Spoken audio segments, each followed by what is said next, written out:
अख्खी वडील आणि मुलांमुळे इंडस्ट्री स्प्लिट झाली. हा वडिलांचा माणूस, हा मुलाचा माणूस. या सगळ्याचं सूत्र दोन एकच आहे की जिथे विचार स्पष्टता नाही, ते चर्चा होत नाही, योग्य पद्धतीने होत नाही, योग्य ठिकाणी होत नाही, तिथं त्याचा गैरफायदा पहिले कामगार व्यवस्था. हो, शेटजीचा मुलगा डायरेक्ट शेटजी म्हणून येणं हे किती योग्य आहे? डॉक्टरचा मुलगा शिकल्याशिवाय परीक्षा दिल्याशिवाय डॉक्टर म्हणून प्रॅक्टिस करू शकतो का? नाही. मालकाचा मुलगा शेठचा मुलगा डायरेक्ट शेठ म्हणून जर खुर्चीत बसला तर तिथं सगळा घात आहे. भाऊभाऊंचं रिलेशन चांगलं होतं, पण त्याचा मुलगा आला, याचा मुलगा आला, विचार जमत नाही. मी 30-30, 50-50 वर्षाच्या भागीदाऱ्या बघितलेल्या, पण कदाचित प्रिन्सिपली क्लॅरिटी नसेल तर नवीन जनरेशन आल्यावर वेळ लागत नाही. आपण किती गोष्टी डायनिंग टेबलवर बोलायच्या, किती ऑफिसमध्ये बोलायच्या. खूप महत्त्वाचं. मी कायम गडबडीत. बायको काहीतरी विचारायला गेलं, मला आत्ता वेळ नाही. नॉर्मल डायलॉग तुम्हाला कधीच वेळ नसतो. अहो तो असं असं म्हणतोय, त्याला काय जातं म्हणायला. चर्चा जर नाही झाली तर कसं होईल? आता जेव्हा यंगर जनरेशन बोलायला लागते तेव्हा असं कुठंतरी येतं की एक 60 वर्ष मी बिझनेस केला, तू जर चार डिग्र्या घेऊन तुला बिझनेस नाही कळणार, ह्या पद्धतीचं कुठंतरी कॉन्व्हर्सेशन होतं, मग ते अवघड होऊन जातं बोलणं. तर माझ्याकडे ज्यावेळेला मुलं कंप्लेंट करतात ना, अहो माझे वडील असं, ठीक आहे, कर उद्या सकाळपासून वेगळा धंदा कर. तुझ्यात कपॅसिटी असेल तर वडिलांच्या शेजारी दुकान टाक, कॉम्पिटिशन कर, मला काय हरकत नाही. माझ्या मुलाला मी सांगितलं होतं, फक्त या धंद्यात या गादीवर बसायचं नाही, तू तुझं स्वतंत्र काहीही कर.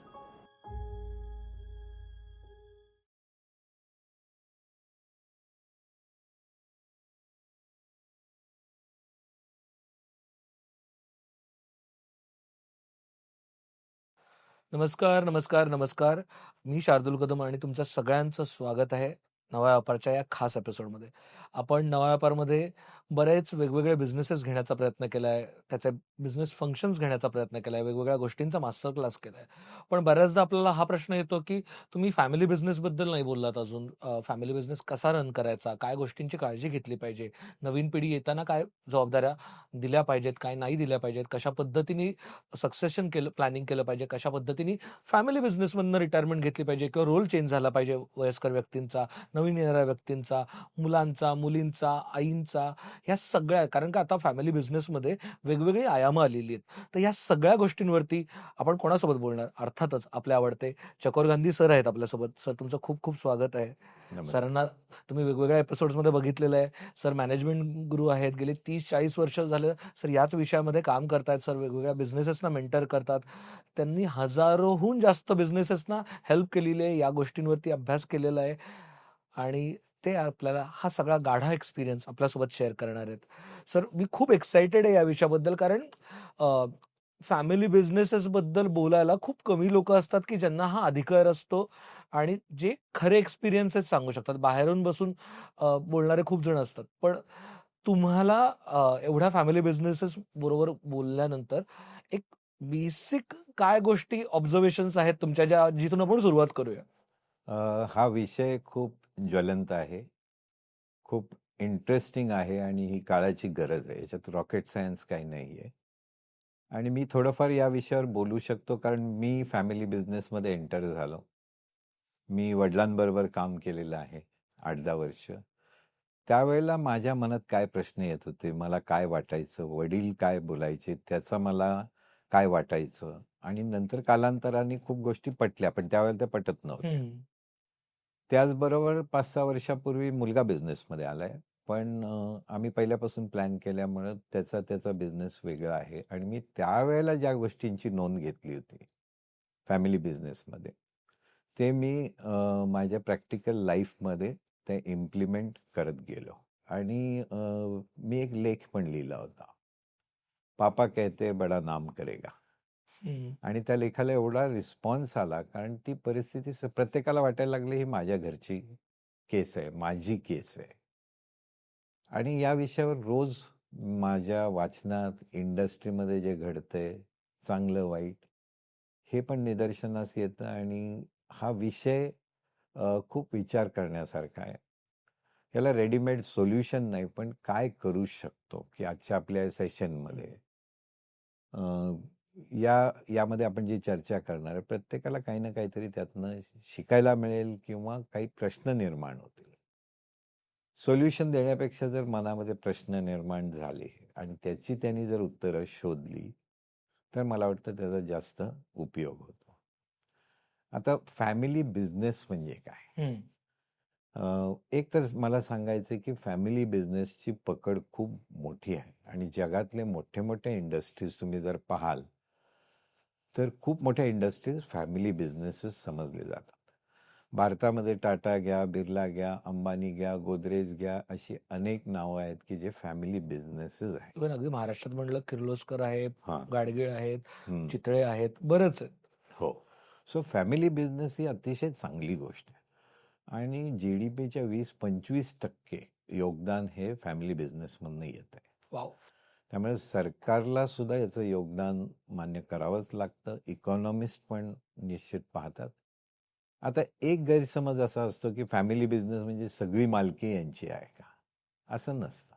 सो फॅमिली बिझनेसमध्ये 3 प्रकार आहेत की मालकी पण त्यांची, मॅनेजमेंट पण त्यांची, कंट्रोल पण त्याचं. दुसरा एक प्रकारे जी नावं आपण घेतली, कदाचित मालकी सगळी यांच्याकडे नसेल, पण मॅनेजमेंट आणि कंट्रोल यांच्याकडे आहे. तिसरा एक भाग आता जो आला आहे, मालकी फॅमिलीची आहे, पण कदाचित त्यांनी प्रोफेशनल मॅनेजमेंट आणली आहे. आणि एक सामान्यतः जे स्मॉल अँड मीडियम एंटरप्राइजेस आहेत, तिथं मालकी ही त्या फॅमिलीची असते, मॅनेजमेंट ही फॅमिलीची असते, कंट्रोल ही फॅमिलीचा असतो आणि आणि काम बिझनेस करणारे लोकही फॅमिलीच असतात. आणि तिथं सगळ्यात मोठी गल्लत जी आहे, मी आणि कंपनी किंवा मी आणि बिझनेस हा एकच समजला जातो, जे प्रोफेशनली आज वेगळं समजायला पाहिजे, फायनान्सच्या दृष्टीने, सर्व दृष्टीने. सो फॅमिली बिझनेस म्हणलं तर साधारण या व्याख्येत बसतं. त्याच्यात परिस्थिती बदलली म्हणून या विषयाला महत्व आलं. मी पापा कहते बडा नाम करेगा आणि खूप लोकांना म्हणजे माझ्याकडे जे लोक येतात, काही वेळेला मोठा बिझनेस आहे, मोठी इंडस्ट्री आहे, पण मुलगा एकच आहे आणि तो अमेरिकेला गेला किंवा परदेशी गेला आणि त्याला या बिझनेसमध्ये इंटरेस्ट नाही, त्याला परत यायचं नाही. मी काय करू या बिझनेस? बरं, इंडस्ट्री किंवा बिझनेस तुम्हाला थांबता येत नाही. वेळोवेळी दुसऱ्या लोकेशनला जावं लागतं, टेक्नॉलॉजीत पैसे लावावं लागतात, तरच ग्रोथ राहते. किंवा मला एक मुलगीच आहे आणि ती मुलगी उद्या लग्न होऊन दुसरीकडे गेली तर मी काय काय? किंवा दोन्ही मुली आहेत. असे बरेच प्रश्न उभे राहायला लागले. हा पूर्वी प्रश्न नव्हता, कारण फॅमिली जॉईंट होती. मी नाही तर माझा भाऊ, भाऊ नाही तर भावाचा मुलगा, असे सर्वजण तो बिझनेस पुढे घेऊन जायचे. सो तो प्रश्न वेगळा आहे, पण तो आपण बोलू त्याच्यावर की काय करता येऊ शकेल. आणि हे घराघरात झाले, कारण एकच मूल असतं, 2 आणि 3 तर प्रश्न फार मुश्किल झालाय. सो फॅमिली बिझनेसमध्ये सगळ्यात महत्वाचा मला जो मुद्दा आहे, मीच तुम्हाला प्रश्न विचार, डॉक्टरचा मुलगा शिकल्याशिवाय, परीक्षा दिल्याशिवाय डॉक्टर म्हणून प्रॅक्टिस करू शकतो का? नाही. नाही. वकिलाचा मुलगा किती मोठा वकील असू दे, अगदी म्हणजे 1000 लॉयर त्याच्याकडे काम करत असतात, त्याचा मुलगा वकिली पास झाल्याशिवाय, त्यातलं शिकल्याशिवाय, क्वालिफिकेशन घेतल्याशिवाय वकिली करू शकतो का? नाही. आर्किटेक्टचा मुलगा आर्किटेक्ट झाल्याशिवाय त्याची प्रॅक्टिस करू शकतो का? नाही. नाही ना. मग बिझनेस एकच गोष्ट अशी आहे की जिथं त्या मालकाचा मुलगा किंवा त्या फॅमिलीची मुलं कोणतीही परीक्षा किंवा क्वालिफिकेशन शिवाय मालक होऊ शकतात. होऊ शकतं. मग याच्यात कुठेतरी मिसिंग लिंक आहे. सगळ्याच बिझनेसच्या बाबतीत नाही. दुसरं एक मी याला उपमा दिली आहे. आपण रिले खेळतो बरोबर. स्पोर्ट्समध्ये.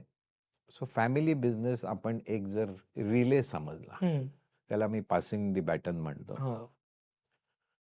पहिला पळणारे किंवा पहिली जनरेशन आहे, ते पळत आले आणि दुसरी जनरेशन बॅटन घ्यायला तयार आहे.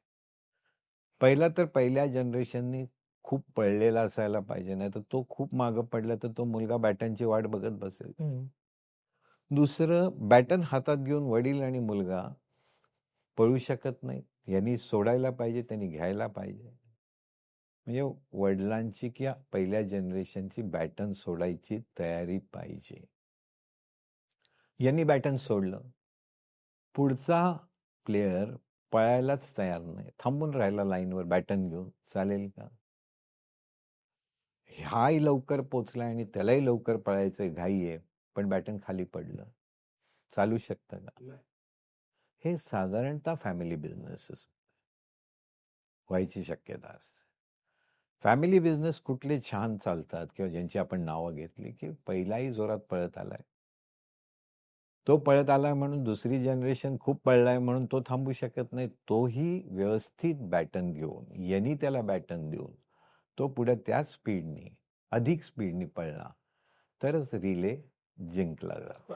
जनरली आपण बघतो ऑलिम्पिकमध्ये जेव्हा दुसरा रिले देतो तो त्याच्यासोबत एक काही काळ थोडाच पिरियड पळतो, स्पीड मॅच करतो. हा स्पीड मॅच करत ते हातात घेतो आणि एका पॉइंट नंतर सोडतो.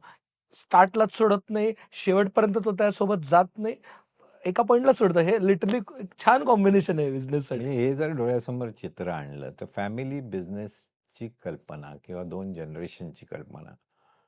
दुसरं एक फॅमिली बिझनेस म्हणजे वडील आणि मुलगाच असं नाही, भाऊ भाऊ असू शकतात,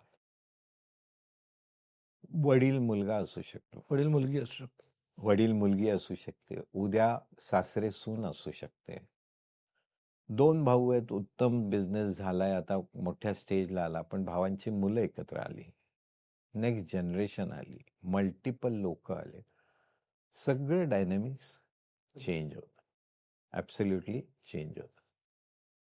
आणि बॅटनचा जर विचार केला तर कायम लक्षात येईल किंवा ज्यांनी त्यांनी, वडील असतील, मुलगा असेल, 2 भाऊ असतील, यांनी विचार करा की तुम्ही बॅटन देताय का, तो बॅटन घेतोय का, तो पळायला तयार आहे का, तुम्ही सोडायला तयार आहे का. गल्लत सगळी इथे असते.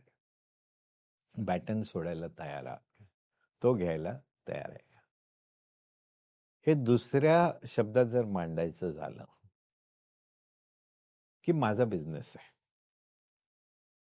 माझी नेक्स्ट जनरेशन किंवा नेक्स्ट कोण येणार आहे, तो क्वालिफाय होतोय का हो? म्हणजे मी उदाहरण सांगितलं की डॉक्टरचा मुलगा डॉक्टर झाल्याशिवाय येऊ शकत नाही. बिझनेस माझा मुलगा येणार आहे, मुलगी येणार आहे, सून येणार आहे, यंगर भाऊ येणार आहे, तर तो क्वालिफाय होतोय का बिझनेससाठी? त्याच्यात ती योग्यता आहे का, त्याच्यात ती पात्रता आहे का, त्याची तयारी आहे का? हा महत्वाचा प्रश्न. नाही तर पहिल्यापासून तुला करायचंय काय, आपला धंदा आहे, शिकून काय फायदा, शेवटी गल्ल्यावरतीच बसायचं. गल्ल्यावरतीच बसायचं, कशाला वेळ घालवायचा. आणि मुलांना सुद्धा, म्हणजे विशेष माझ्याकडे यंग मुलं पण येतात ना, त्याला पण इतकी घाई झालेली असते की नाही नाही मला आता शिकण्यात वेळ नाही घालवायचा, मला गल्ल्यावर बसायचं, मला धंदा करायचा. आणि कुठेतरी भीती असते की हा धंदा जाईल कुठेतरी. हे दोन्हीकडून घाई असू शकतो. सो पहिला तर तो नेक्स्ट जनरेशन. तुम्ही जर सीईओ हायर केलं तर त्याचं सगळं चेक करता, तो क्वालिफिकेशन आहे का, क्वालिफाईड आहे का. मालक म्हणून धंद्यात येताना आपण क्वालिफिकेशन बघतो का. खूप महत्वाचा प्रश्न आहे. त्याचबरोबर मी हा प्रश्न यंगर जनरेशनच्या दृष्टीने विचारला, त्याच्यासाठी हा बिझनेस क्वालिफाईड आहे का, पात्र आहे का, त्यांनी काय म्हणून जॉईन करायचं. मला इंटरेस्टच नाही या बिझनेसमध्ये, मग उगाच त्याला आणून जमत नाही. किंवा खूप छान असं उदाहरण आहे की त्या मुलाची झेप खूप मोठी आहे आणि माझा धंदा खूप लहान आहे.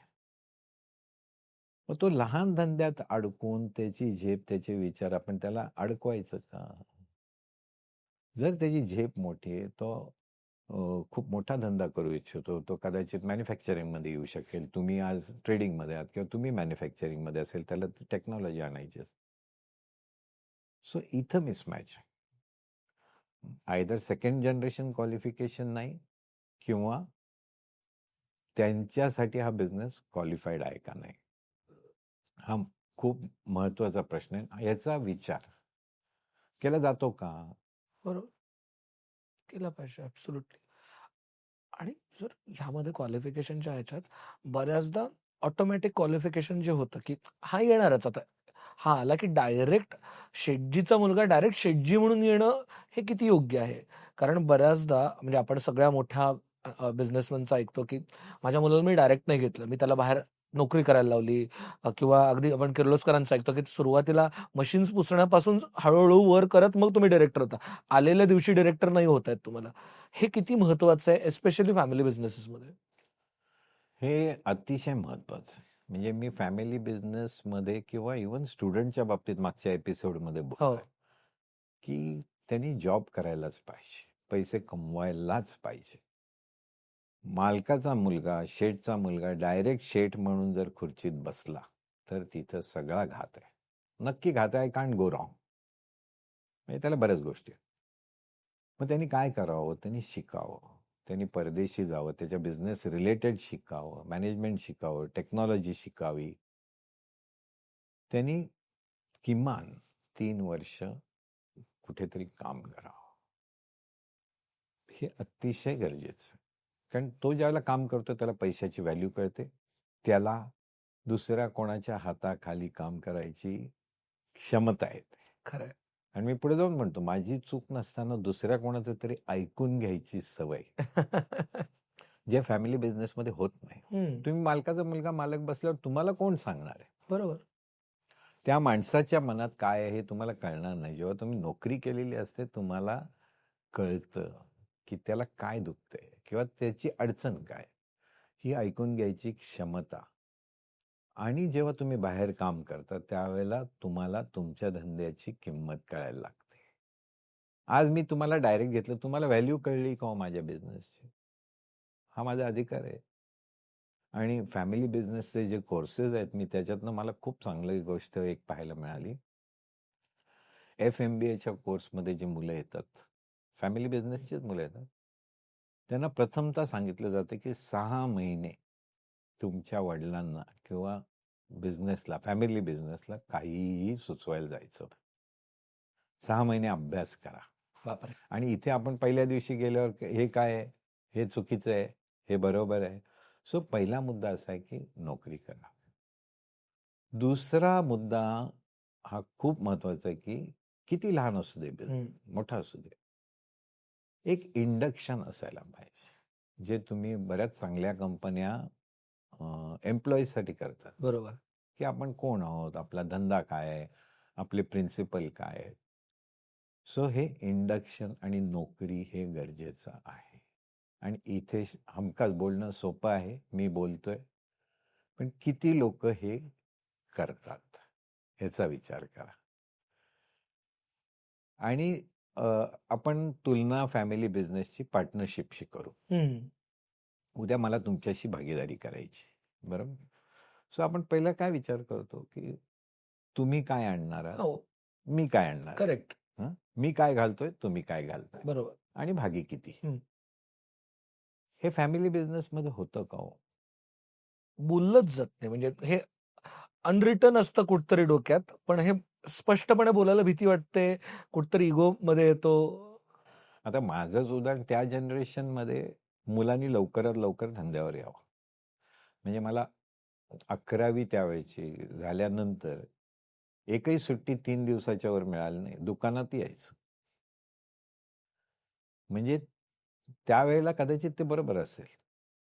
कुठलीही गोष्ट लिंक केली जायची की तू दुकानात ये, मला हे पैसे पाहिजे, जरा हे सगळं देतो, पण दुकानात ये. सो हे तिथे बसून बसून विदाऊट हा विचार करून आजच्या काळात कदाचित चालणार नाही. बरोबर. सो मी मगाशी जसं क्वालिफिकेशन म्हणलो, तसं माझा सिंपल प्रश्न आहे, तुमच्या मुलांनी तुमच्या बिझनेसमध्ये यावं, ॲग्रीड. तो बिझनेसमध्ये काय आणणार आहे? आणि मी असं समजतो की मी अर्लियर जनरेशन, मी बिझनेसमध्ये काय आणलेलं आहे. बरोबर. उदाहरण देतो, माझा 25 वर्षाचा बिझनेस आहे किंवा माझी 30 वर्षाची लिगसी असलेला कारखाना आहे. माझं गुडविल आहे, माझ्याकडे क्लायंट लिस्ट आहे, माझ्याकडे चांगली टीम आहे, माझ्याकडे टेक्नॉलॉजी आहे, वेळोवेळी मी सुधार केलेला आहे, धंदा खूप मोठा इथपर्यंत आणलेला आहे. So as a father or let's say Elder generation हे मी टेबलवर आणतोय की नाही. पण तुम्हाला याची किंमत आहे का? तुम्हाला वाटतं हे सगळं तर आहेच नेक्स्ट जनरेशन. सो मग नेक्स्ट जनरेशननी काय आणायला पाहिजे? पहिला तर विजनमध्ये मी असं म्हणेन की जो काय बिझनेस आहे तो 0 लेवल समजून इथून मी किती वाढवणार आहे हे विचार नक्की आला. 10-15% ग्रोथ मी मागे बोलले, ही ऑर्गॅनिक ग्रोथ आहे. मग कशाला एक मुलगा आला बिझनेसमध्ये? बरोबर. मी नेहमी विचारतो, एकाचे 2 झाला तर तुमचा धंदा डबल किती वर्षात झाला? आणि गंमत अशी आहे की आता कोणी वयस्कर नाही हो. म्हणजे मी काय रिटायर होणार नाहीये. बरोबर. माझं वय असेल 60-65 काय असेल ते. सो मीही ऍक्टिव्ह, मुलगाही ऍक्टिव्ह. मग दोघं ऍक्टिव्ह बिझनेसमध्ये येऊन बिझनेस कुठे जाणार आहे? सो मला तुमचे विचार पाहिजेत की मी आल्याने हा धंदा इथपर्यंत वाढवेन. दुसरं, यंगर जनरेशनकडून अपेक्षा टेक्नॉलॉजीची. मी शिकून आलो, मी टेक्नॉलॉजी आणीन, मी नवीन विचार आणीन, मी उत्साह आणीन, मी विजन आणीन, मी हार्डवर्क आणीन, मी सिन्सिअरिटी आणीन. ही कमिटमेंट पाहिजे ना मला की तू काय आणणार आहेस आणि मग कशासाठी पार्टनर. म्हणजे या भाषेत नाही पण ही चर्चा होते का? बरोबर. आणि नवीन व्यक्ती जर एखादी येत असेल, एस्पेशली यंगर व्यक्ती येत असेल, तर जे मे बी आपण रोज ते करतोय बिझनेस, तर आपल्याला एफिशियन्सी कुठे जातीये हे लक्षात येत नसतं. नवीन माणसाने आल्यानंतर हे अनएक्सपेक्टेड आहे की बाबा ह्यानी आपण एफिशियन्सी इम्प्रूव्ह करू शकतो, ह्यानी आपले कॉस्ट मार्जिन्स आपण कमी करू शकतो, ह्यानी आपले आपण हे एरियाज अजून टॅपच नाहीत केले हे बघू शकतो, बाहेर मार्केटमध्ये हे चाललंय मे बी. पण हे कॉन्व्हर्सेशन होणं कशा पद्धतीने गरजेचं, कारण ह्या कॉन्व्हर्सेशन मध्ये ना बऱ्याचदा जेव्हा यंगर जनरेशन बोलायला लागते तेव्हा असं कुठंतरी येतं की ऐक ना, 60 वर्ष मी बिझनेस केलाय, 40 वर्ष मी केलंय, मला नको शिकूस तू. मी केलंय, मी बघितलंय, हे मला माहिती आहे बिझनेस कसा चालतो. तू उगाच चार डिग्र्या घेऊन तुला बिझनेस नाही कळणार. ह्या पद्धतीचं कुठंतरी कॉन्व्हर्सेशन होतं, मग ते अवघड होऊन जातं बोलणं. त्या अगोदर मी जसं पार्टनरशिप बोललो ना की ठीक आहे बाबा तू हे आणणार आहेस, माझ्या गुडविलची मी जोपर्यंत विचारत नाही तुम्हाला किंमत आहे का? तुम्ही नोकरी करत होता तिथे तुम्ही किती कमवत होता, ह्याचा उपयोग इथे होईल, दोन्ही बाजूनी होईल. तो म्हणेल मी तर एवढे तर तिथे नोकरीत कमवत होतो, मी कशाला येऊ बिझनेसमध्ये. मला करोड रुपये पगार होता आणि आपला बिझनेसच इथे एवढा आहे ज्याच्यात आपण 25 लाख कमवत नाही आणि तुम्ही म्हणताय मी ती नोकरी सोडून येऊ. मग यायचं का नाही यायचं? किंवा मी येतो पण हा धंदा मग इतका व्हायला पाहिजे. आणि सगळ्यात महत्वाचं की जसं भागीदारीची चर्चा म्हणतो मी, चर्चा, रूल नाही म्हणत की बाबा हे सगळं मी आणीन मला काय मिळणार, हे मुलांनी विचारायची गरज नाही. तुम्ही सांगा, तो विचारणार नाही, आदरापोटी विचारणार नाही की बाबा एवढी भागीदारी तुझी असेल. हे जर त्याला कळलं आणि ती भागीदारी ती अशा बेसवर पाहिजे की हा 0 बेस आहे, ह्याच्यावर एवढे वाढवले तर तुला तेवढे मिळतील. माझ्या एक्झिस्टिंग मध्ये मी तुम्हाला भागीदार म्हणून घेतोय, मग काय कारण आहे? मला गरज नाही ना, मी अजून 10 वर्ष आरामात धंदा करू शकतो. पण तू माझा मुलगा आहेस, तू हा वाढवणार आहेस, मग त्या वाढीशी निगडीत मी काय सेट करू शकतो. हे 2 भाग आहेत मॅनेजमेंट म्हणजे फॅमिली बिझनेस. एक आहे मी तुमचा मुलगा, मला अधिकार नाही का? मग मी मुलगा आहे तर कशाला मग मला मुलगा म्हणता? सो मला तुम्ही भागीदार तर घ्यायला पाहिजे. ती जी स्लीपिंग भागीदारी आहे, तू काही करू नको पण तू मुलगा आहेस म्हणून तुला एवढे देईन. कदाचित तू मायनर असल्यापासून भागीदार आहेस. दुसरं, काम केल्याबद्दलचा नफा म्हणा, इन्सेंटिव्ह, की तुम्हाला काम करायला इन्स्पिरेशन यायला बरोबर. मला तेच मिळणार. तुमचा मॅनेजर सुद्धा इन्सेंटिव्ह असल्याशिवाय काम करत नाही, पण घरच्या मुलांनी डोळे झाकून आहे ते काम करायचं. So remuneration linked to performance हे मुलाच्या बाबतीत सुद्धा आणणं गरजेचं आहे. सो ह्या गोष्टी होतात का? माझ्याकडे जे येतात ना, नाही मी देतो ना त्याला भरपूर. अरे भरपूर म्हणजे काय? मग तोही म्हणतो मी काम करतोय भरपूर. ज्या वेळेला बाहेरच्या जगात कसं असेल हो, तो काम करतो. आज ज्या मुलांना एवढे पगार आहेत त्यांना इन्सेंटिव्ह बेस्ड आहेत. सो ही जनरेशन इन्सेंटिव्ह बेस्डवर येईल का? आणि खूप छान चर्चा आणतात. आणि सर यात ना बऱ्याचशा जे थोडेसे ओल्ड स्कूल फॅमिली बिझनेसेस आहेत किंवा जे छोटे बिझनेसेस आहेत ज्यांचे दुकान या कॅटेगरीमध्ये आपण बोललो समजा, तर तिथे ना पगार हा प्रकारच नसतो. तिथे नफा जो येतो तो काढला जातो आणि त्याच्यावरती घर चालतं. असं काही सिस्टमॅटिक ऑर्डर नसते. तर त्या पॉइंटला काय केलं पाहिजे? कारण का बऱ्याचदा तिथे गोंधळ होतो.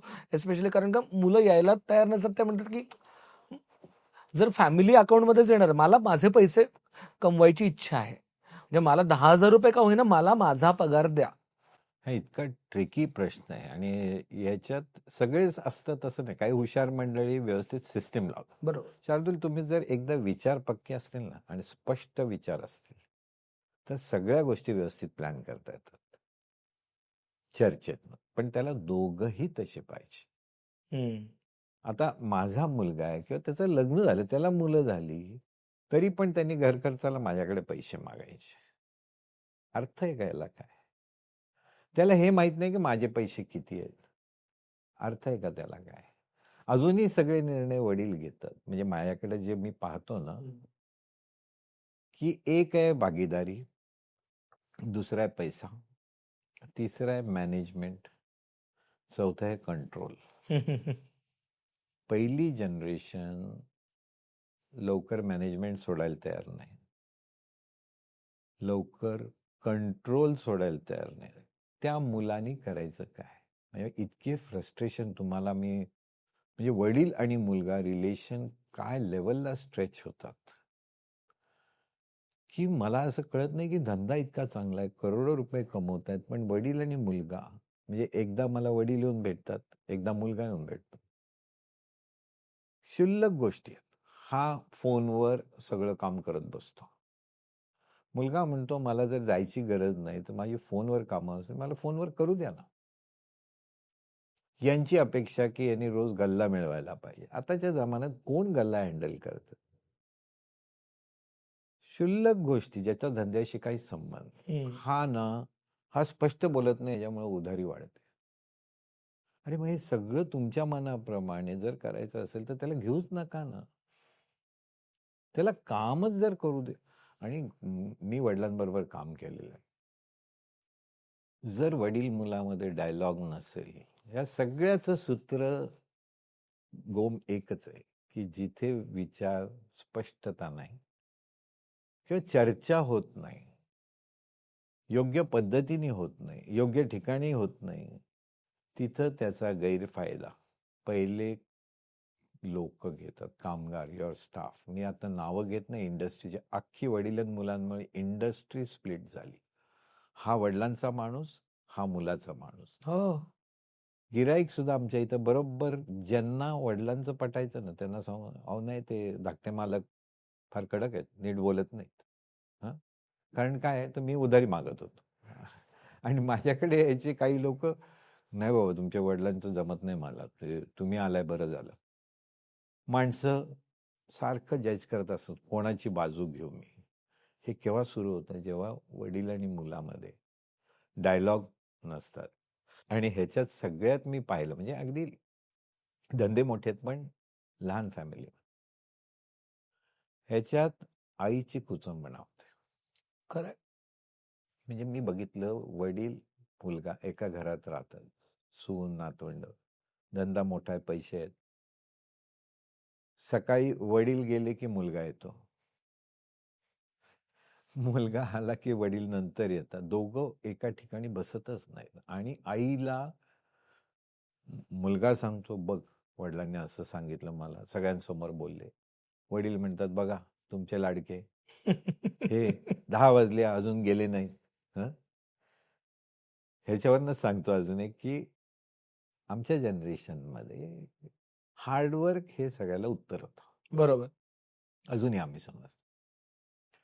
आणि पुढची जनरेशन आहे, त्यांना असं वाटतं की हार्डवर्कची गरज नाही, स्मार्ट वर्क इज रिक्वायर्ड. खूप मोठ्या बिझनेसचं आता आलं होतं की आत्ताची जनरेशन या गेल्या 2-3 वर्षात स्टॉक मार्केटमध्ये आणि इन्व्हेस्टमेंटमध्ये जे रिटर्न मिळाले, तर सगळ्यांना वाटायला लागलं की ती फॅक्टरी धंदा कशाला एवढं जोर लावायचा, आपण पैशावर नजर देऊ आणि पैसे कमवतो. पैशाने पैसा कमवू.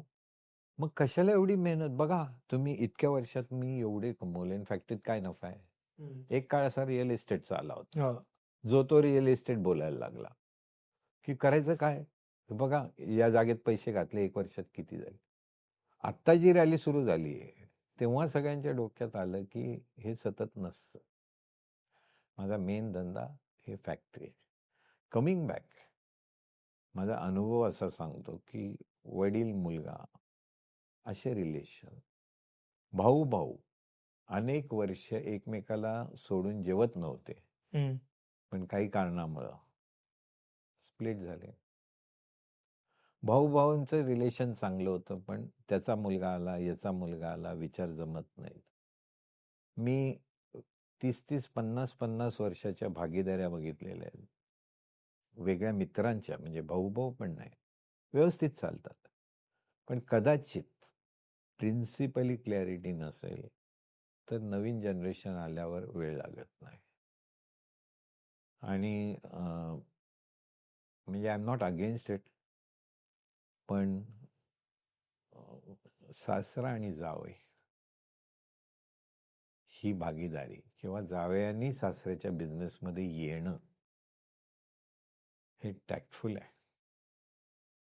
कारण नॉर्मली असेच जावई येतात जिथं सासऱ्याचा धंदा मोठा आहे. असे सासरे बऱ्याच वेळेला खूप पैसे कमवलेले ए टाईप पर्सनॅलिटी असतात. म्हणजे असंच व्हायला पाहिजे, माझ्या मतानेच व्हायला पाहिजे. आणि तिथे प्रॉब्लेम येतो. आणि प्रॉब्लेम जास्त काय होतो की मुलीचे वडिलाचे रिलेशन तिथे स्ट्रेच होऊ शकतं. फार विचार करून, म्हणजे सगळ्यांच्याच बाबतीत घडत नसेल, पण विचार करा काय बेसिसवर एकत्र यायचं. क्लॅरिटी ऑफ टर्म्स असणं गरजेचं आहे. कारण आता जेव्हा आपण बरं झालं तुम्ही हा विषय काढलात. मला हेच विचारायचं, कारण का आता आपण एक 20 वर्षापूर्वीपर्यंत असं होतं की जनरली मुलंच यायची बिझनेसमध्ये, वडिलांचा बिझनेस मुलं सांभाळायची. पण आता बऱ्याचशा बिझनेसेसमध्ये मुलीही तेवढ्याच हक्कानी सांभाळतात, तेवढ्याच, आणि वडिलांची इच्छा असते की मुलगी भागीदार असावी. आणि या सगळ्यानंतर सून यावी असं असतं, इच्छा असते बऱ्याच जणांची की सून आपल्या धंद्यात यावी. किंवा सेम एकटी मुलगी आहे, जसं सुरुवातीला आपण म्हटलं की काही ठिकाणी एकटा मुलगा किंवा एकटी मुलगी असते, तर जावई पण बिझनेसमध्ये येतो. जेव्हा वेगवेगळे जेंडर्स पण येत आहेत तेव्हा, आणि एक बाहेरची व्यक्ती सून असेल किंवा जावई असेल ही येणार आहे बिझनेसमध्ये, तेव्हा बिझनेसच्या व्हॅल्यूजचं ट्रान्सफर, बिझनेसच्या स्टाईलचं ट्रान्सफर काय पद्धतीने करावं? कारण का मे बी तुमचा मुलावरती स्वतःच्या किंवा मुलीवरती तेवढा विश्वास असेल आणि एका पॉईंटला तुम्ही यायला ठीक आहे आपलीच मुलगी आहे ना, आपलाच मुलगा आहे ना असं म्हणून सोडता. पण जावई सूनवरती तो एक संशयाची कुठेतरी किंवा पटकन विश्वास ठेवता नाही येत. सो त्यावेळेला काय पद्धतीचं कम्युनिकेशन झालं पाहिजे, काय मुद्दे डिस्कस केले गेले पाहिजेत? कारण का त्यांच्या बाबतीत तर आपण असं म्हणणार आहोत की भागीदारी तुम्हाला कमवावीच लागणार आहे, तुमच्या बाबतीत तुम्हाला हे अर्न करावं लागणार आहे. त्यांनी पण काय केलं पाहिजे की जेणेकरून त्यांचा ट्रस्ट, म्हणजे सिनियर जनरेशनचा ट्रस्ट ब्रेक होणार नाही, आणि सिनियर जनरेशननी पण काय सांगितलं पाहिजे जेणेकरून त्यांना दबावाखाली आहे असं वाटणार नाही आपण.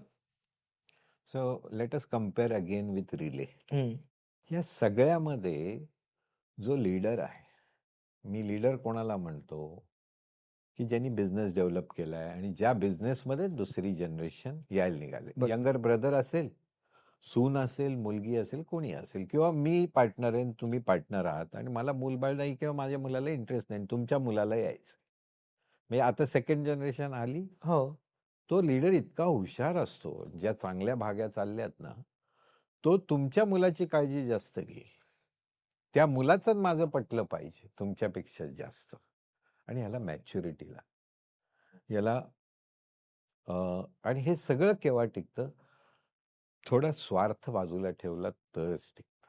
ज्या क्षणी स्वार्थ येईल, मग तुमचा मुलगा असेल, बायको असेल, पार्टनर असेल, हे शक्य नाही.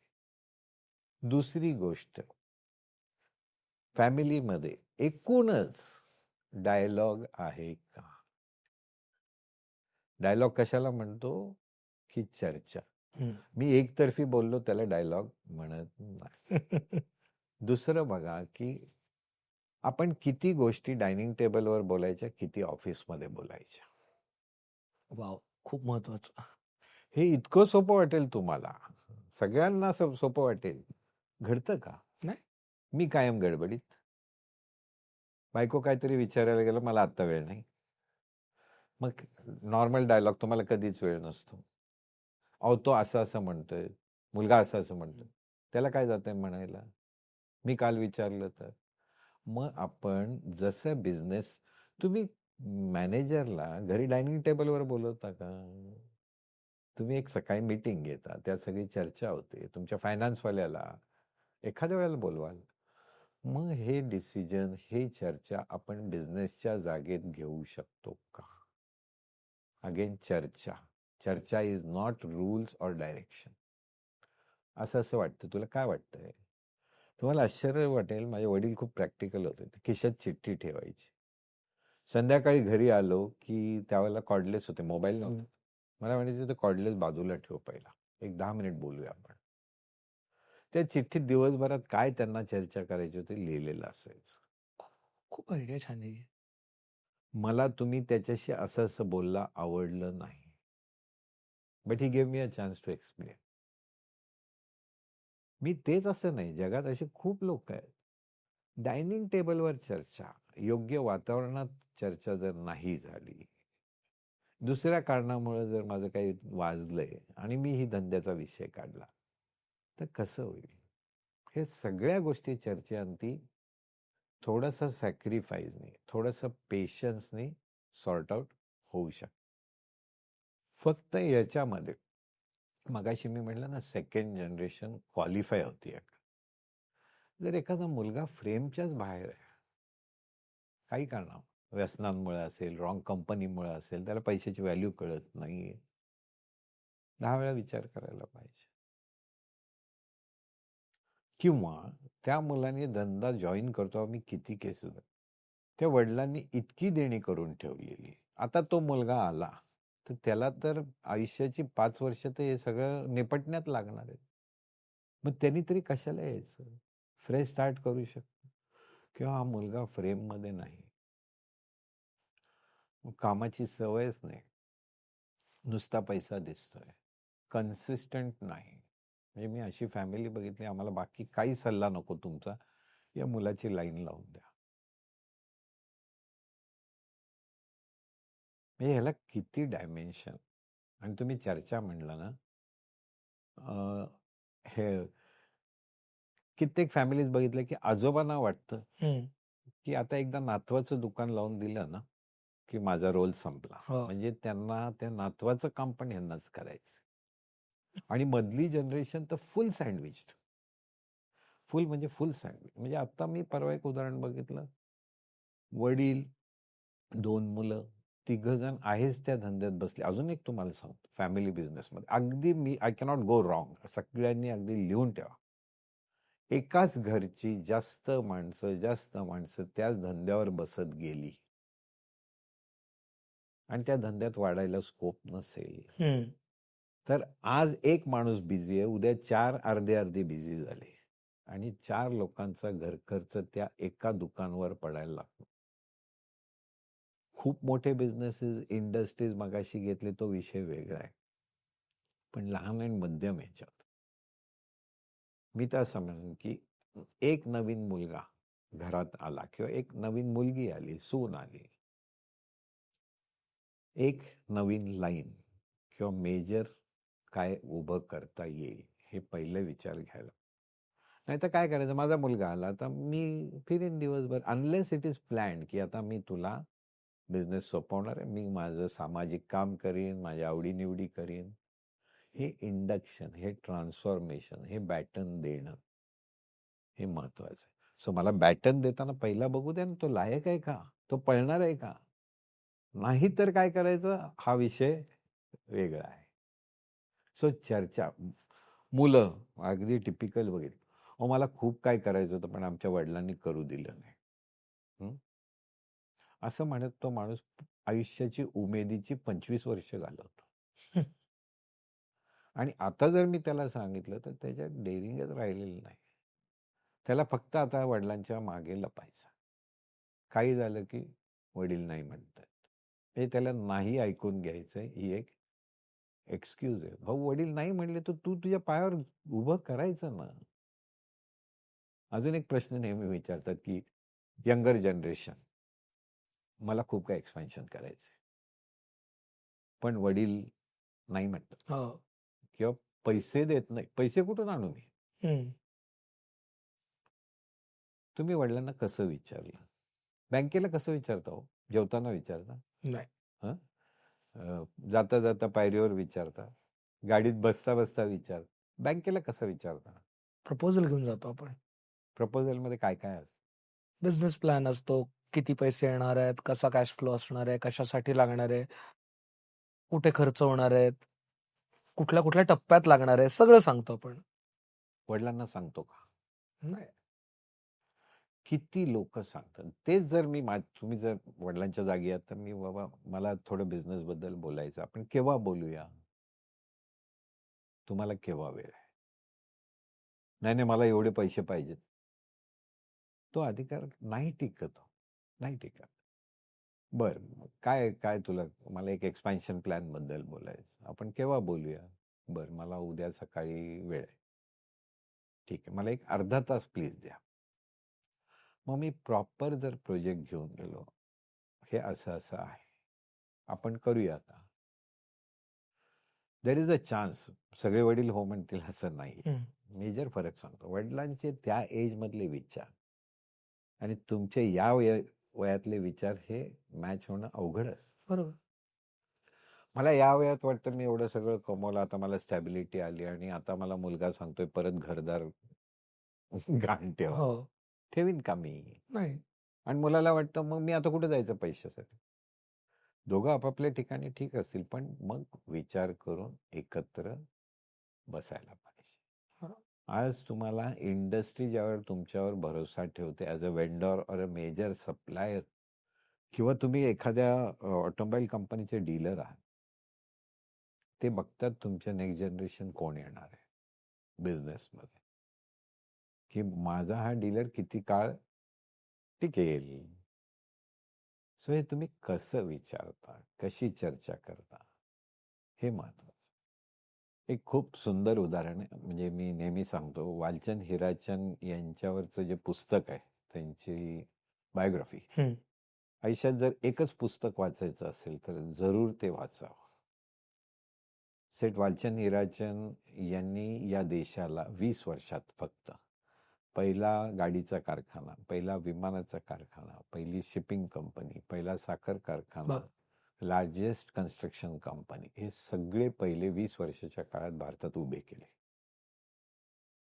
आता त्यांचं घराणं सावकारी घराणं. वडिलांकडे गेले, पहिलं टेंडर भरायचं होतं रेल्वेचं. आणि ते म्हणले मला अर्नेस्ट मनी किंवा काय भरायचंय तर पैसे पाहिजेत. आता वडील सुद्धा त्यांच्या जागी बरोबर असतील, वालचंद हिराचंद शेठ. ते म्हणले अरे हा पोरगा आला आणि एकदम एवढे पैसे मागायला लागले. तर म्हणले मला शक्य नाही बाबा, एवढी रिस्क मी नाही घेऊ शकत.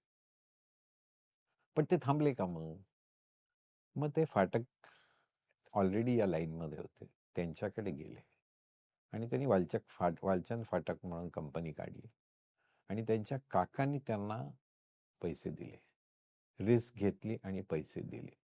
पण थांबले का मग ते? दुसरीकडे गेले, ट्राय केले. येस. सो तुम्ही कुठलं निमित्त करून लपू नका. कारण बऱ्याचदा ना वडील नाही म्हणतात, हे नाही करू देत, ते नाही करू देत, असं म्हणून जर आपण अडकून राहिलो तर असं नाही, वडिलांनी नाही म्हटलं तर 100 आहेत अवेन्यूज बाहेर. आणि आता तर लिटरली बिझनेस लोन द्यायला सगळे तयार आहेत, उभेच आहेत, या आणि लोन घ्या असं म्हणतात. हो. आणि एक फार काळाची गरज आहे. अशी मंडळी आहेत उद्योजक, म्हणजे हा फार वेगळा विचार आहे. त्यांच्याकडे होतकरू आहेत, मेहनत करायची तयारी आहे, पण पैसे नाहीत. अशी काही मंडळी आहे ज्यांच्याकडे ऑलरेडी बिझनेसेस आहेत. बघ मजा.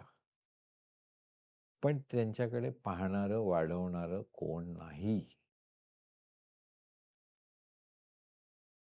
या दोघांचं आपल्याला जोडी लावता येईल का? तो काय बघतोय, तो बिझनेसमन, मला एक मुलासारखं कोणतरी पाहिजे. बरोबर. आणि हा कोण बघतोय की मला वडिलांसारखं कोणतरी पाहिजे. अवघड आहे. हे लग्न जमवण्यासारखं आहे. पण ही काळाची गरज असू शकते. नाहीतर एक्झिस्टिंग बिझनेसचं करायचं काय? सो आणि मगाशी जे इंडक्शन तुम्ही विषय काढला होता ना, खूप बिल्डर आहेत, माझ्या ओळखीचे आहेत. ते सगळे म्हणतात की अरे पूर्वी आम्हाला त्या सगळ्यांनी शून्यातून सुरुवात केली. आमचा दिवस साईटवर जायचा. किती वाळू लागते, मला तू आत्ता विचार, किती स्क्वेअर फीटला किती स्टील लागतं, किती वाळू लागते, आणि मी बघून सांगतो की काय आहे. सगळे नाहीत, पण काही लोक म्हणतात आमच्या मुलांना सवयच नाही, साईटवर जायचंच माहीत नाही. त्यांना वाटतं मोठ्या हॉटेलमध्ये मीटिंग केल्या की धंदा होतो. कदाचित असेल, त्या जनरेशनला वाटत असेल, पण ही मिसमॅच आहे ना. यांना वाटतं ही मॅनेजमेंट स्टाईल आहे, त्यांना वाटतं ही मॅनेजमेंट स्टाईल आहे. तर थोडक्यात काय आहे की वडिलांकडून काय बघावं किंवा अर्लियर जनरेशन, त्यांचं गुडविल आहे. अरे त्यांनी 25-30 वर्ष खपल्यावर तुम्ही इथपर्यंत आलाय. उद्या तू जा मार्केटमध्ये, एक प्लॉट मिळतोय का बघ तुझ्या नावाने. एवढं भांडवल उभं करू शकतोस का? एवढं गुडविल, आज तुम्ही 5,000 लोकांना फ्लॅट विकले, 10,000 लोकांना, हे गुडविल कुठून आणशील तू? सो माझ्याकडे ज्यावेळेला मुलं कंप्लेंट करतात ना, अहो माझे वडील असं आहे, ठीक आहे, कर उद्या सकाळपासून वेगळा धंदा कर. तुझ्यात कपॅसिटी असेल तर वडिलांच्या शेजारी दुकान टाक, कॉम्पिटिशन कर, मला काय हरकत नाही. माझ्या मुलाला मी सांगितलं होतं, फक्त या धंद्यात, या गादीवर बसायचं नाही. तू तुझं स्वतंत्र काहीही कर. हे मी फॉलो केलं. आणि आता सुद्धा माझ्या मुलाची फॅक्टरी आहे, 6 वर्ष झाले, मी इंटरफिअर करत नाही. त्यालाच बघायचंय, तोच पडेल, तोच शिकेल. आणि मी गंमत पाहिली हो की तो वयाने लहान आहे, त्यामुळे त्याला supplier, machine manufacturer, customer, they prefer, कारण त्यांचा इगो कमी असतो. मी इतके वर्ष धंद्यात आहे म्हटल्यावर माझा इगो. सो मी पेशन्स ठेवला. एकदा फ्रेम मध्ये आहे का बघितलं, तो फ्रेम मध्ये, किंवा कोणाचाही मुलगा हा फ्रेमच्या बाहेर जाणार नाही, ठीक आहे, चुका करू द्या ना. त्याला जर पडूच दिलं नाही तर चालेल कसा? पडल्यावर देऊ ना हात. देऊ. बरं, असं झाल्यानंतर तो मला स्वतःहून विचारतो की मला असं असं प्रश्न आहे, तुम्ही काय सांगाल? मी त्याला सांगतो मला असं वाटतं. परत रोज सकाळी विचारायचं ना, काय झालं, मी तुला सांगितलं. आणि मला आता कालांतराने असं कळलं की जनरेशन खूप स्मार्ट आहे हो. त्यांच्या धंद्यात खरंच मी जर उगाच मला जे येते ते मी वापरायचा प्रयत्न केला तर मी फेल जाईल. सो ही जनरेशन स्मार्ट आहे. यांना फक्त पैशाची किंमत, एक्झिस्टिंग बिझनेसची किंमत, यांना गायडन्स. माझा एक मित्र आहे, खूप छान उदाहरण, खूप लहान बिझनेस वडिलांचा. वडिलांनी बघितला मुलगा खटपट करतोय, त्यांनी चावी त्याच्या हातात देऊन टाकली, उद्यापासून मला काही विचारू नको, तू तुझं कर, काय करायचं. त्यांनी तिथल्यापासून आज कुठल्या कुठे पोहोचला. वडिलांना कॉन्फिडन्स आला. कॉन्फिडन्स येऊन सुद्धा मी जर चावी आणि गल्ला धरून बसलो, मला 9ला जाऊन दुकान उघडायचंय, आणि किती वर्ष. म्हणजे दोन्ही आहे ना, त्यांना कॉन्फिडन्स आल्यावरती त्यांनी सोडलं पण पाहिजे, आणि माझी जबाबदारी आहे की मी तो कॉन्फिडन्स दिला पण पाहिजे. हे एक्सपेक्ट करणं की मेरे बाप की जागीर आहे, हेही चुकीचं आहे. कित्येक वेळेला 2 अनोखे भागीदार, किंवा तुमची माझी मैत्री आहे, अशी मी 4 जनरेशनची भागी बघितली, व्यवस्थित चालली आहे. पण भाऊ भाऊ, वडील मुलगा, काही वेळेला इतके घरचे रिलेशन असून सुद्धा, आता ती किती इंडस्ट्रीजची उदाहरणं येतात, आपण नावं घेत नाही, शिल्लक गोष्टीवर अख्खी इंडस्ट्री फाटते, मोठ्या मोठ्या इंडस्ट्रीज वाटतात. आणि इगो. असं मला ह्यात एक गोष्ट विचारायची, ती म्हणजे व्हॅल्यू शीट नावाची एक गोष्ट तुम्ही बऱ्याचदा बोलता. ती एकत्र ती असली की सोपं पडतं ट्रान्सफर करायला, ती असली की सोपं पडतं काय गोष्ट आपण ती फ्रेम ठरवायला आपण बिझनेसची. ही व्हॅल्यू शीट म्हणजे काय असतं, आणि ती काय पद्धतीने वापरात आणली पाहिजे? कारण का फक्त ती टर्म नाहीये, ती नक्की काय आहे? हे पहिल्यांदा मी शिकलो, मी ज्यावेळेला ISB ला गेलो होतो एक हं. छोटा कोर्स करायला. त्यावेळेला प्रोफेशनल किंवा IIM ला गेलो होतो. प्रोफेसर सुनील शहा म्हणून होते. फॅमिली बिझनेसवर त्यांचं एक प्रोग्राम होता. त्यावेळेला प्रथम मला कळलं. फॅमिली शीट म्हणजे त्याला तुम्ही खूप मोठं स्वरूप म्हणलं तर आहे, म्हणलं तर छोटं आहे. तर आपण एक फॅमिली आहोत आणि आपला बिझनेस आहे. सो आपण काय तत्व पाळायची? सिंपल तुमच्या शब्दात लिहा. आज टायगर ब्रँड जगातला सगळ्यात जुना ब्रँड आहे. Family business. हो. सॅमसंग आहे, तुमची हुंडाई आहे, LG आहे. पण ह्यांचे फॅमिली शीट्स आहेत. व्हॅल्यू शीट म्हणजे काय? वडील मुलाला काय सांगत असतात? व्हॅल्यूजच सांगत असतात शेवटी. हो. मग तुम्ही असं म्हणू शकता का? उदाहरण आहे, की इंडियातले टॉपमोस्ट इन्व्हेस्टर्स आहेत. मी परत नावं टाळतोय. पण त्यांच्या व्हॅल्यू शीटमध्ये लिहिलेलं आहे, की मी तंबाखू, लिकर, नॉनव्हेज कुठल्याही गैर गोष्टीच्या कंपनीमध्ये मला कितीही नफा होऊ दे, मी पैसा लावणार नाही. It's a value. It has to be honoured. पुन्हा विचारायला येऊ नको. माझी व्हॅल्यू शीट ही आहे, की आयुष्यात ₹1 चोरी करू नको. विचारायला येऊ नको, एवढा नफा आहे का काय? मला घेणं नाहीये. आपलं ठरलंय ना, पुन्हा विचारायला येऊ. टॅक्सची चोरी मला करायची नाही. देशविरोधी मला काही करायचं नाही. हे जर फॅमिली शीटमध्ये आलं, उदाहरण देतो आता, म्हणजे रिलायन्स रिटेलमधनं नॉनव्हेज काढायला लावलं हो. कोकिलाबेननी, की नाही, हे नाही करायचं. मी तुम्हाला सांगितलं तशी इन्व्हेस्टर कंपनीला करोडच्या अपॉर्च्युनिटी, पण ते नाही लावत टबॅकोमध्ये लावत नाहीत, लिकरमध्ये लावत नाहीत. ही त्यांची व्हॅल्यू. इन्फोसिसने ठरवलं होतं, की आपण ब्राइब नाही देणार. हो. किती त्यांना त्रास झाला, कस्टममध्ये त्रास झाला, एक्साईजमध्ये. पण ते म्हटले, "this is not something." So simple value sheet is what? Something in life which will not compromise, which will not trade off with any dam thing. उद्या मॅनेजरला म्हटलं, "मी सोडून जातो, जा भाऊ." आम्ही नाही. तुम्हाला गंमत वाटेल. हं. एक साऊथ इंडियन ग्रुप आहे, मी नावं टाळतोय. त्यांच्या व्हॅल्यू शीटमध्ये काय लिहिलेलं आहे माहिती आहे का? आमच्या फॅमिलीत जर तुम्ही आमच्या समाजातली मुलगी जर केली नाही, लग्न केलं नाही, you are out of business. आणि एका मुलांनी आउट ऑफ कम्युनिटी लग्न केलं, he is out of business. सगळ्यांनी असं करायचं का मी म्हणत नाही, पण सिंपल शब्दात करूया का आपण, की बाबा हे आपलं ठरलेलं आहे, याच्या फ्रेमच्या बाहेर. अजून एक उदाहरण असू शकतं, बाबा आपल्या नेटवर्कच्या ह्याच्यापेक्षा जास्त कर्ज घ्यायचं नाही. हं. एका रात्रीत आपल्याला श्रीमंत व्हायचं नाही. Anything is too good to believe, we will not go. किंवा याच्यावरचे निर्णय आपण फॅमिलीमध्ये घ्यायचे. अशा काही गोष्टी जर, किंवा आपल्या फॅक्टरीमध्ये आपण बसतो त्या ठिकाणी या गोष्टी व्हायला नाही पाहिजेत. सो असं तुम्ही फॅमिली व्हॅल्यू शीट असते. सिंपल आहे. आणि सर एक एक गोष्ट असते जेव्हा मल्टिपल लोक मल्टिपल रिलेशन्समध्ये असतात, म्हणजे फॅमिलीमध्ये असताना ते आई बाप असतात, बाप मुलगा असतात, भाऊ बहीण असतात, आणि ऑफिसमध्ये गेल्यावरती वेगळे हायरार्कीज वेगळ्या असतात, रोल्स वेगळे असतात. सो हे जे डिस्टिंक्शन आहे फॅमिली आणि बिझनेस मधलं, हे कसं फॉलो करायचं, आणि in connection with roles, responsibility आणि ऑथॉरिटी.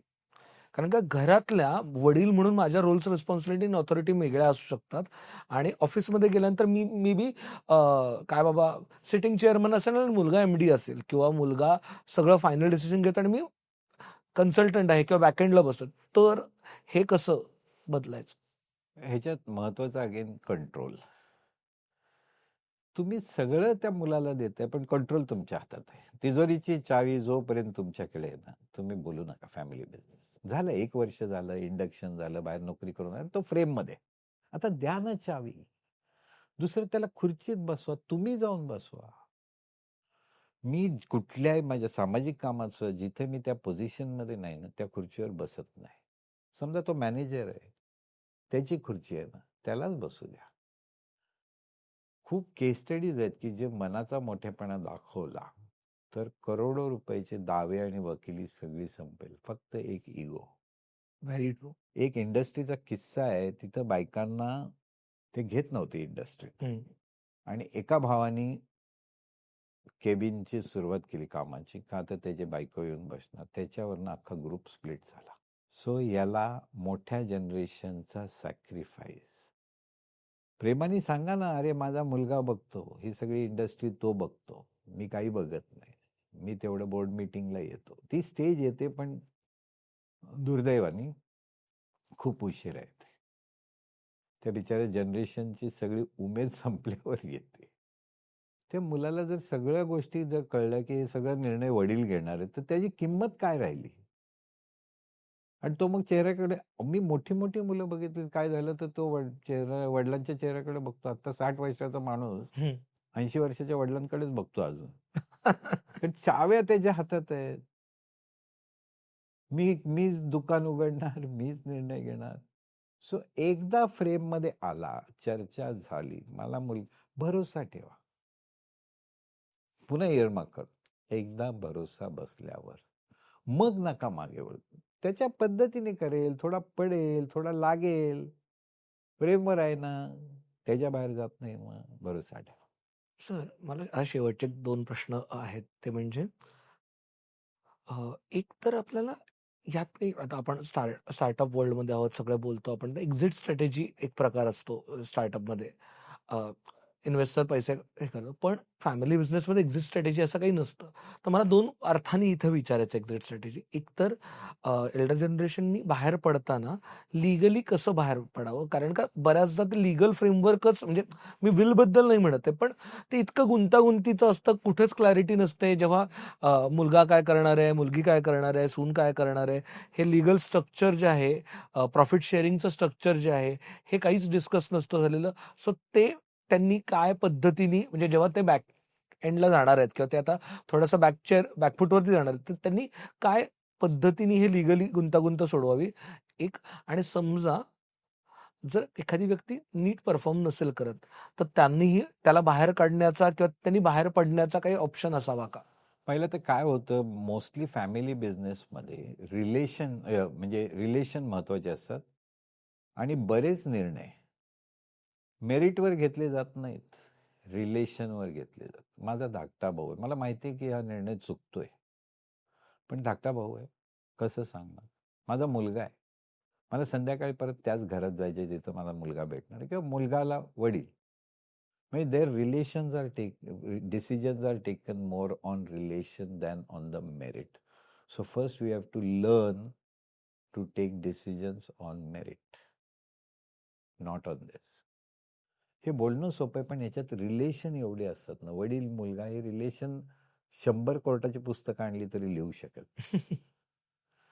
नवरा बायको, पुन्हा तो विषय वेगळाच आहे. पण हे जर नीट प्लॅन केलं, चर्चा केली, थोडासा मोठेपणा दाखवला दोघांनी, सिंपल सांग, मोठ्यांकडे थोडा भरोसा आणि मोठेपणा पाहिजे, धाकट्याकडे म्हणजे दुसऱ्याचे थोडासा रिस्पेक्ट. त्या वडिलाला काही पण नको आहे. तू मला विचारलं का? एक वाक्यावर ब्रह्मांड घडतं. तू मला विचारलं असतं, मी नाही म्हणलो असतो का? पण तू मला विचारलं का? आणि हा म्हणतो की तुम्ही माझ्यावर भरोसाच ठेवत. त्याला अनेक गोष्टी घडत जातात. तो सिस्टम लावा, निर्णय घ्यायची सिस्टम लावा, हे समजून घ्या. ह्याला लीगल फ्रेमवर्क आजकाल माझा तेवढा अभ्यास नाही, पण फॅमिली ऑफिसेस सेटअप करतात. हे सगळ्या मोठ्या इंडस्ट्रीज आहेत, त्यांच्या फॅमिली ऑफिसेस आहेत. मग होल्डिंग कंपनी, त्याचे शेअर, मग त्याच्यात प्रत्येकाचे शेअर, त्याच्यातनं भांडवलातनं ते रिटर्न वाटून घ्यायचं. Family offices especially are useful. Suppose you want to distribute the wealth by their right. माझा एक मुलगा धंद्यात नाहीये, पण त्याला आहे ना, तो शेअर होल्डर आहे, किंवा मग फॅमिली ऑफिसेसच्या थ्रू सगळं मॅनेज होतं. आणि अजून एक कन्सेप्ट आहे फॅमिली ट्रस्ट.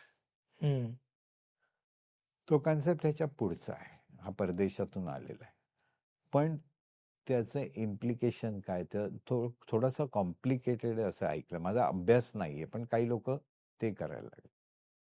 आणि एक मुद्दा आपल्या चर्चेत राहिला. आपण फक्त धंद्याबद्दल हं, पण सामाजिक कामात मी एक संस्था उभी केली आहे. ती माझ्या धंद्यापेक्षाही मोठी आहे. आणि लिगसी हं. तिची जबाबदारी कोण घेणार? आणि तरुण लोकांना, तरुण म्हणजे आताच्या जनरेशनला वेळ आहे का? इन्क्लिनेशन आहे का? माझे जेवढे ओळखीचे लोक आहेत सामाजिक कामात एकच प्रश्न आहे आता. तरुण पिढी लोक कुठून आणायची? मग हा एक प्रश्नच आहे. मग त्याला तुम्ही पहिल्यापासून बाबा तुला धंदा करायचा आहे तर ही संस्था पण बघावी लागेल. एक खूप छान उदाहरण आहे. सोलापूरला एक इडलीगृह आहे. हं. ते ऐकलेलं आहे मी. नावं घेत नाही. त्यांना एक मुलगा, एक डॉक्टर मुलगा, अशी सगळी फॅमिली. पण तो माणूस हुशार. तो म्हटला जो गल्ल्यावर बसेल त्याला भागी मिळेल. तू तुझी डॉक्टरकी करणार आणि गल्ल्यावर नाही बसणार आणि तू नुसता भागीदार होणार नाही. सो तो मुलगा सुद्धा येऊन गल्ल्यावर बसायचा. म्हणजे ही क्लॅरिटी, चर्चा, चोहोबाजूनी विचार हे खूप गरजेचं आहे. राइट.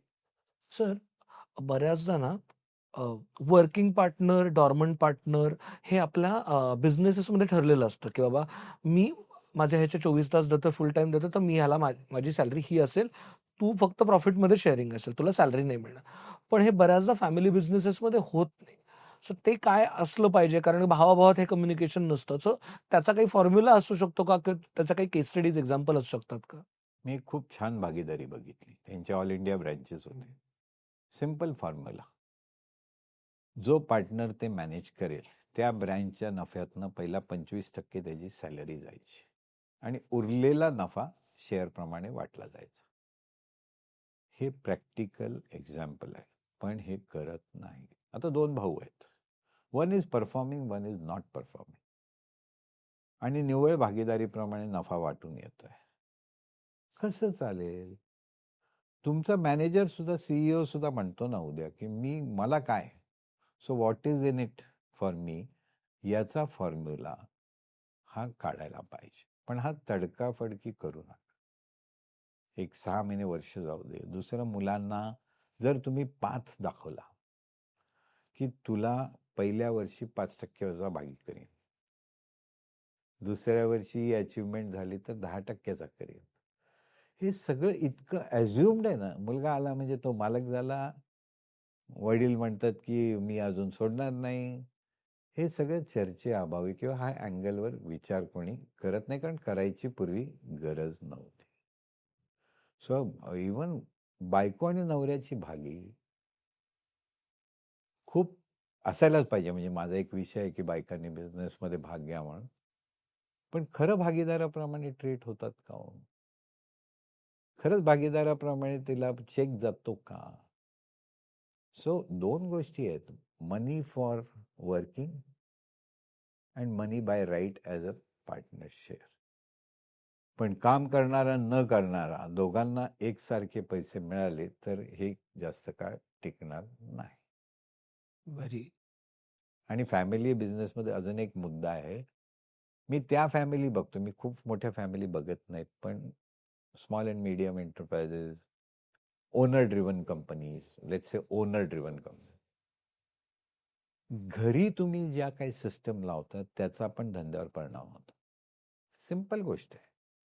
म्हणजे आता काय सांगायचं, म्हणजे इतकी उदाहरणं आहेत की वडील म्हणतात मी याच्यासाठी इतका खर्च केला आत्तापासून पर्यंत आणि मुलाला आता वाटणी पाहिजे. आता हे हिशोब घालायला पाहिजेत का? मला लाज वाटली त्या दिवशी. वडिलांनी मुलासाठी काय केलं आणि मुलगा म्हणतो मला हा हिस्सा पाहिजे. हे तर तुम्ही करायलाच पाहिजे होतं. एस्पेशली ज्यांच्या घरात 2 भावंड आहेत, मुलगी मुलगा दोन्ही असेल. आणि आजकाल मुलींची अपेक्षा असते की मला जेवढं त्याला दिलं मला पण मिळायला पाहिजे. सिस्टीम लावा. घरखर्चाची सिस्टीम लावा. त्याचे परिणाम बिझनेसमध्ये येतात. बाबा हे खर्च हे महिन्याला तुम्ही कंपनीतनं घ्या. उरलेले पैसे तुम्ही तुमच्या आवडीप्रमाणे खर्च करा. म्हणजे आता हा विषय झाला हा फॅमिलीचा, पण सांगतो कारण ह्याचा परिणाम धंद्यावर होतो. मला फिरायला नाही आवडत आणि तुम्हाला फिरायला आवडतं. आपण दोघं भाऊ आहोत. तुम्ही खर्च करत चालला. पण मला नाही ना. पण तुम्ही जर सिस्टीम घातली की 10 लाख रुपये तुला फिरायचंय फिर, तुला कशात इंटरेस्ट आहे ते कर, पण हे तुम्हाला नावे पडते. ह्या जितक्या क्लॅरिटी येतील, आणि आहेत, मी असे लोक पाहिलेले आहेत क्लॅरिटीवाले, नाही असं नाही. सो काही गोष्टी जर पहिल्या दिवसापासून बांधल्या, फरक पडेल. आणि 65-70ला सुद्धा मुलांनी वडिलांकडे मागणं न्याय आहे का हो? मी तर म्हणतो 60 नंतर मुलांनी बोलावं की तुम्हाला किती देतो महिन्याला, न विचारता. तुम्ही अजूनही वडिलांकडनं अपेक्षा ठेवता, समथिंग इज रॉंग. सो माझा शेवटचा प्रश्न हा आहे की एस्पेशली फॅमिली बिझनेसेसमध्ये रिस्क मिटिगेशनसाठी काय केलं पाहिजे? म्हणजे आपण इन्शुरन्स बोलतो, लोन्स बोलतो, याबद्दल फॅमिली बिझनेस म्हणून काही वेगळी काळजी घेणं गरजेचं आहे का? मी एक उदाहरण बघितलं, एक पार्टनरशिप कंपनी, हं. फार मजेशीर उदाहरण आहे, आणि हे सगळे घडलेले आहेत, फक्त नावं घेत नाही मी. हं. सगळ्यात यंगेस्ट पार्टनर वय वर्ष 30, त्याचा भागीदारीचा हिस्सा 2.5%. एल्डेस्ट पार्टनर 80, त्यांचा भागीदारीचा हिस्सा 25%. आता जर 2.5% भागीदारांनी वयाच्या 30व्या वर्षी म्हणला की एक आपल्याला 50 कोटी लोन घ्यायचं, आता त्या 75 वर्षाच्या पार्टनरचं काय होईल? So risk mitigation, especially borrowing money or very high growth, as per the share also has to be honored. It's not head count. 20%च्या पार्टनर म्हणजे एकच पार्टनर 10 पैकी नाहीये, तो 20%चा आहे. वयात फरक आहे. सो याच गोष्टीचा विचार करायला. दरवेळेला विचार वयामुळे रिस्क घेणार नाही असं नाहीये, पण मी हा विषय सोडून जनरल सांगतो, जे प्रत्येकाने काळजी घ्यावी. लहान असा, मोठा असा, खूप मोठे असा. आणि खूप मोठे म्हणजे या बाबतीत दरवेळेला योग्य असतील असं नाही. मी या विषयाच्या बाहेर सांगतो. एक विनंती आहे. First is term insurance. Me agent नाही किंवा मला त्यातली फार माहिती नाही, पण नाही, तुम्ही कमवता जर मेंबर असाल फॅमिलीचा, तर टर्म इन्शुरन्स काढणं गरजेचं आहे. तिथे डोके चालवायचं नाही. दुसरं मेडिक्लेम. मी का बोलतोय, दरवेळेला बोलतो, भाषणात पण बोलतो, आणि नंतर लोक म्हणतात की अहो तुम्ही सांगितलं होतं राहिलं. आणि 2-5 लाखाचं मी बोलत नाही, 10, 15, 20 लाखाची मेडिक्लेम काढा. कारण एक आजार, एक डॉक्टरचं बिल 50 वर्षाची पेढी सुद्धा खाऊन जाते. सो हे ॲब्सोल्युटली मेडिक्लेम, टर्म इन्शुरन्स. आणि आता मी काही बघतोय, हे निग्लेक्टेड विषय आहेत. तुम्ही खरंच कधी बसून अर्धा तास, 1 तास चर्चा केली का मेडिक्लेम काढताना? ह्याच्यात नक्की कुठली बिलं मिळतात, काय मिळत नाही, मी काय फॉर्म भरलाय, तो माझा विषय नाही. टर्म इन्शुरन्स, योग्य पॉलिसी किती मला मिळू शकते, किती वर्षापर्यंत मिळते, आणि जनरल इन्शुरन्स. बिझनेसेसचा जनरल इन्शुरन्स नसतो, फायर इन्शुरन्स नसतो, आणि होताचं नव्हतं होऊन जातं. आणि वडील म्हणतात कशाला खर्च करायचा, मुलं म्हणतात कशाला खर्च करायचा. किंवा वडील भरत होते, मुलांनी लक्ष दिलं नाही. हो. तो एक आपला एजंट येतो, त्या तारखेला चेक घेऊन जातो. अंडर इन्शुर्ड, ओव्हर इन्शुर्ड, रॉंग डिक्लेरेशन, पत्ता चुकीचा घातलाय, बिझनेस चेंज झाला सांगितलंच नाही, बदललेला पत्ता, आयुष्यातनं उठतात लोक. सो हे या फॅमिली बिझनेसशी संबंधित नाही, पण हे बिझनेस संबंधित आहे. आणि 10-10 कोटीचे बिझनेसेस असतात, आणि कोटी 1.5 कोटीचा आपल्या नावापुरता इन्शुरन्स घेतला आणि पूर्ण उद्ध्वस्त होऊन जातं. करेक्ट. आणि at the same time concluding remark, की अख्खं युरोपमध्ये, जपानमध्ये त्यांना मोठा प्रश्न भेडसावतो की फॅमिलीमध्ये पुढे धंदा घेऊन जाणार कोण नाही. ते दिवस आपल्या इथे सुद्धा येतील. At the same time family owned business, family managed business, याची देशाला गरज आहे. त्याच्यात प्रचंड वाढ होऊ शकते. आणि मी मगाशी नावं सुरुवातीला घेतली तसं खूप चांगली गोष्ट आहे, ती योग्य पद्धतीने चालवा. मोठ्याने धाकट्यांवर भरोसा ठेवा. लहानांनी मोठ्यांना रिस्पेक्ट द्या. त्यांची अपेक्षा फक्त तेवढी आहे. एक शब्दाने फक्त विचारा. तर ही खूप सुंदर कल्पना आहे आणि ही अशा पद्धतीने खूप मोठी होऊ शकते. Thank you so much sir. नेहमीप्रमाणेच तुमच्यासोबत बोलल्यानंतर एक ते जे विजडम आहे ते मलाही मिळतं. त्यानिमित्ताने नवा व्यापारच्या मुक्तमुखच्या सगळ्या प्रेक्षकांनाही मिळतं. त्याच्याबद्दल खूप खूप आभार तुमचे. आणि मला गॅरंटी आहे बऱ्याचशा फॅमिली बिझनेसेसना याच्यातनं बऱ्याच गोष्टी समजल्या असतील आणि त्यानिमित्ताने त्यांच्या घरात चर्चा होईल. आणि जर तुम्ही अजूनही सबस्क्राईब नसेल केलं तर प्लीज सबस्क्राईब करा. आणि अर्थातच तुम्हाला काय आवडलं या एपिसोडमधलं हे कॉमेंटमध्ये सांगा. अजून काय आवडेल तुम्हाला ऐकायला बिझनेसबद्दल, फायनान्सबद्दल किंवा कोणत्याही इतर विषयांबद्दल मुक्तमुखवरती हे नक्की कॉमेंट सेक्शनमध्ये कळवा. धन्यवाद. लो बसावा.